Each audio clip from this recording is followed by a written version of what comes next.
Pessoal, boa tarde, tudo bem? Na verdade, eu estou fazendo uma apresentação bem breve aqui para a gente pensar um pouco na aula de hoje, que na verdade vai permear todo o curso. E acho que é um momento também de reflexão pro que a gente tem passado e para os próximos momentos na confeitaria, né? A confeitaria ela vive uma sequência de tendências, na verdade, né? Isso é um tema que vale muito a gente discutir na de embalagem, mas ela vai permear o curso todo. E aí eu queria trazer bem rapidamente algumas coisas para vocês pensarem e depois no final propor um desafio para vocês. A ideia da tendência é aquilo que está como evidência, que a gente pode dizer que está na moda e que as pessoas tendem a querer alguma coisa, às vezes nem porque elas querem, mas porque todo mundo está pedindo. E eu vejo muito mais na confeitaria do que na cozinha essa questão, né? Então a gente tem às vezes é algo muito simples, mas um jeito diferente de se apresentar, todo mundo começa a querer utilizar aquilo. Ou por uma técnica, ou por um ingrediente, ou por uma produção, ou algo que às vezes era muito comum antigamente, de repente retoma com uma certa força. Acho que um exemplo disso, por exemplo, é a pipoca. A pipoca era algo que é algo muito barato, muito simples. Você tinha desde a pipoca comum, a pipoca do micro-ondas, fazia aquelas. Os pipoqueiros tinham pipoca com caramelo, doce, e de repente passou por uma questão de trazer a pipoca gourmet, e de repente algo que você pagava R$ 2, R$ 3, você começa a pagar 20. Então tem esse fluxo, né? Então de repente a gente teve a alta da pipoca e já teve uma queda. Aí eu vou trazer alguns itens que eu coloquei, mas assim, é muito pouco perto do que se tem. A confeitaria está o tempo todo se renovando. Então eu trouxe um pouco algumas coisas de sorvete, por exemplo. Não sei se está na sequência certinho, mas teve uma época das paletas mexicanas, que era um picolé recheado, né? Então a gente teve um boom muito grande, abriram várias paleterias. Eu fui em algumas feiras, tipo na FISPAL, outras feiras na época, e quase a grande parte era de maquinários para isso. E a gente teve uma alta grande, as pessoas também pagavam muito caro, mas era algo que as pessoas não conseguiam manter por muito tempo, e daí acabou tendo uma baixa, né? O Churros foi, na verdade, uma produção que a gente teve, se você olhar pelo histórico, o Churros é muito antigo, né? Faz muito tempo que se tem Churros. E aí, de repente, voltou e veio um monte de coisa com Churros. Então ele não se tornou só uma produção, mas se tornou um sabor para bolo, para brigadeiro, para sobremesas, para sei lá, geleias não, né? Mas para, como fala, tipo cremes assim, começou a ter sabor de churros, né? Então, uma combinação de açúcar, canela com doce de leite, e aí começou a ter esses como da foto, que começaram a pôr outros ingredientes, e aí também virou uma febre.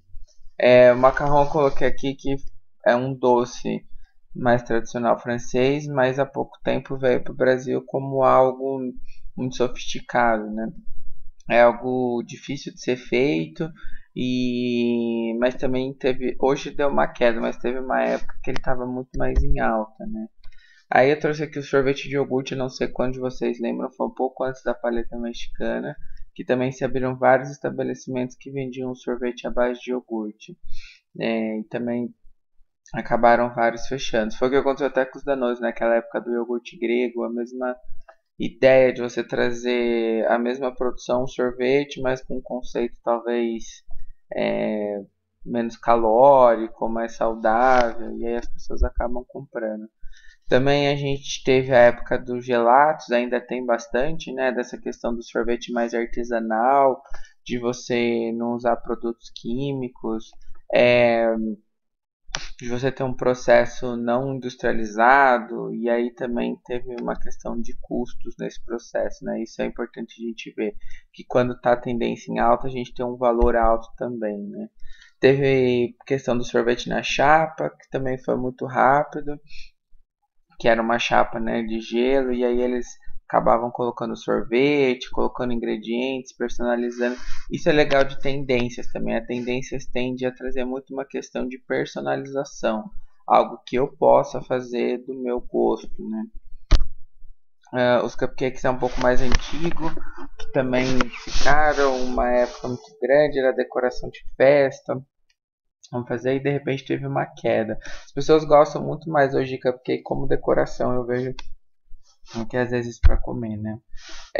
Tem na confeitaria também os entremês. Esse aqui não ficou tão bonito na foto aí, mas se você olhar tem vários. Entremês são pequenas sobremesas feitas em camadas, né?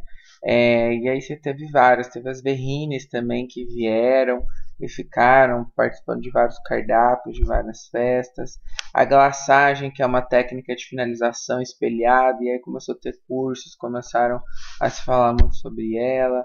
A pasta americana também tem vários ciclos da pasta americana que a gente vê, e aí ela se reinventa. Eu vou pôr um vídeo para vocês depois que eu recebi esses dias no WhatsApp de uma pessoa que faz, ela imita quase tudo assim com pasta americana, fazendo formato de bolo.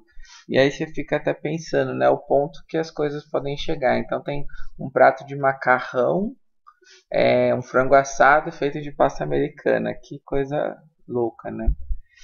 Aqui também na pasta americana, mas os bolos feitos com flocos de arroz, que daí de vez de usar isopor, você usaria flocos de arroz, mas é uma questão também de entre custo, de estética, de se pensar em tudo isso.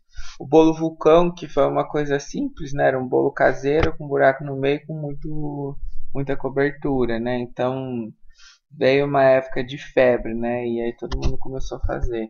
E agora esse último que eu tenho visto que está mais em tendência, eu tenho olhado lá no Instagram, tem vindo muito disso, mas pode ser que tenha outras coisas, que é o bolo de tsunami, né? Que é o bolo que você põe um acetato, a hora que você tira, cai a cobertura, finaliza o bolo. O pessoal é criativo até na questão dos nomes. Red Velvet também teve altos assim. E aí o que eu queria trazer? A confeitaria é feita de ciclos, e pensando nisso tudo, a gente tem muitas tendências na confeitaria, né? E vão se mudando, teve um histórico de várias coisas. E aí eu queria propor uma atividade para vocês hoje. Eu queria que vocês pesquisassem, não vou falar a quantidade, mas assim, de produções que tiveram produções ou ingredientes que passaram por ciclos na confeitaria, ou que foram tendências, ou que são tendências, e um pouco de como que foi isso, por que voltou, por que não, tipo a época do brigadeiro gourmet, de onde surgiu, quem que criou isso, ou algum desses itens que eu pus aqui, coisas que vocês acharem interessante da confeitaria, até para a gente entender como que algo vira tendência. Né? A rede social que traz isso, ou é uma questão de sabor mesmo, e aí trazer um pouco do que vocês têm de curiosidade. E aí é legal porque a gente vai compartilhando isso no grupo e as pessoas também vão conhecendo coisas que talvez elas não tinham ouvido falar, né? Porque às vezes a tendência ela dura, chega a ser divulgada, às vezes ela não chega a todo mundo, então é interessante a gente fazer esse processo, tá? E aí vocês vão compartilhando no grupo aí nas próximas semanas e a gente vai conversando um pouquinho, tá bom?